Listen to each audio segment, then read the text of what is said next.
एक ऐसी फ्रेंडशिप को ट्रिब्यूट देने की कोशिश की है जो हमारे सामने हमेशा अक्सर रही है पर कभी हमने उसे नोटिस नहीं किया है। वो है साड़ी और साड़ी पहनने वाले की दोस्ती। ये एक हमारी तरफ से एक ट्रिब्यूट है, एक रिस्पेक्ट है, बिकॉज जिस तरीके से एक महिला अलग अलग स्वरूप में अपने आप को ढालती है, अलग अलग सिचुएशन में अपने आप को अडेप्ट करती है, ठीक उसी तरह साड़ी एक एकमात्र ऐसा अपैरल है जो उसका साथ निभाता है हर मोमेंट में, चाहे वो पर्सनल मोमेंट हो, प्राइवेट मोमेंट हो या पब्लिक मोमेंट हो, वो हमेशा ही उसके साथ रही है, चाहे घर के बाहर हो चाहे घर के अंदर हो। और जिस तरीके से एक औरत मल्टीपल चीज़ें कर सकती है, एक साड़ी ही ऐसी चीज़ है जो मल्टीपल जिसकी यूज़ है, फिर भी हर एक यूज़ में, हर एक रूप में उसकी गरिमा जो है वो कभी कम नहीं होती।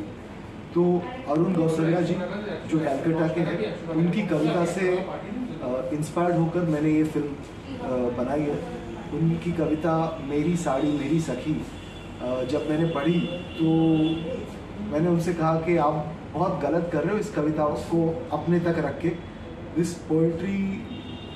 पोइट्री को शेयर करना चाहिए जितने सारे लोग इस पर, भले ही ये आपने लिखी है पर इस पर हर साड़ी पहनने वाले का हक है और इस पर हमें साथ मिलकर कुछ करना चाहिए, कुछ ऐसा बनाया कि ये जो यूनिक फ्रेंडशिप है उसको हम सेलिब्रेट कर सकें। बजट कितना है इसका?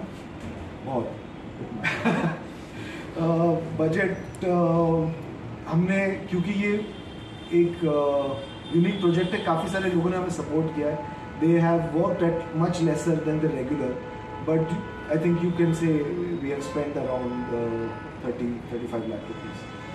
कौन सा प्लेटफॉर्म पर रिलीज किया गया है? रिलीज हो गया? हाँ, हमने मल्टीपल प्लेटफॉर्म्स पे रिलीज़ किया है, बट क्योंकि ये हम चाहते कि ज़्यादा से ज़्यादा लोगों तक पहुँचे, हमने यूट्यूब में सबसे ज़्यादा इसको।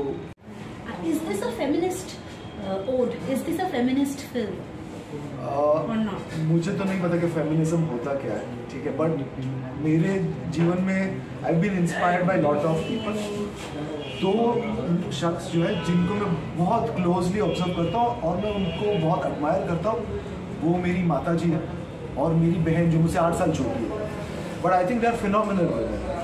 मैं जब उनको देखता हूँ तो मुझे नहीं लगता कि women need empowerment, they are born empowered.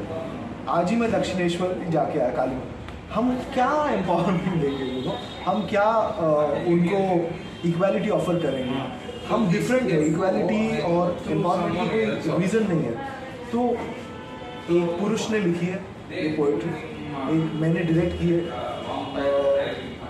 और कविता आपने सबने सुनी, तो ये फेमिनिस्ट या नॉन फेमिनिस्ट होने की मुझे वजह नहीं लगी। साड़ी हर किसी को इन्फ्लुएंस करती है, सबसे जो फेमिनिस्ट औरत या मर्द है उसे भी, और जो सबसे ज़्यादा उसके अगेंस्ट है उसे भी। माँ का आंचल किसको नहीं छुआ, you know. So I don't know how this film can be taking sides. ये एक ऐसा कॉमन ग्राउंड है जिसमें लेफ्ट भी है, राइट भी है। आप क्या दर्शकों को मेरी सखी के द्वारा यह संदेश देना चाहते हैं कि आजकल की जो महिलाएं हैं हमारे वेस्टर्न कल्चर पे जा रहे हैं, तो साड़ी के ओर अग्रसर करने के लिए मेरी सखी को चूज किए, ऐसा कोई संदेश? हाँ बिल्कुल, हम चाहते हैं कि लोग एक बार फिर से साड़ी को रिकंसिडर करें और ध्यान से देखें, क्योंकि जिस तरीके से आप साड़ी का एग्जाम्पल दे रहे हैं उसी तरीके से हम फास्ट फूड की तरफ भी जा रहे हैं, ठीक है। हम बहुत सारी वेस्टर्न चीज़ें उठा रहे हैं एंड उसका रिजल्ट हम देख रहे हैं, हमारी हेल्थ सफ़र कर रही है, हमारी लॉन्जिविटी सफ़र कर रही है।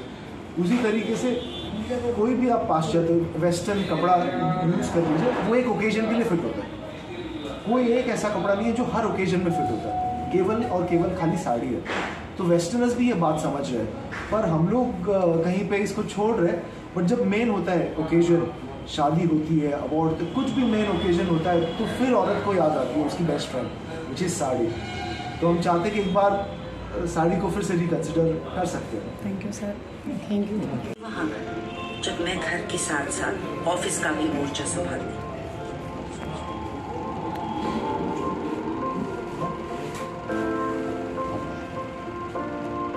समाज की इस लड़ाई में अपनी खुद की पहचान बनाती, तब तुम मेरी ताकत बन जाती।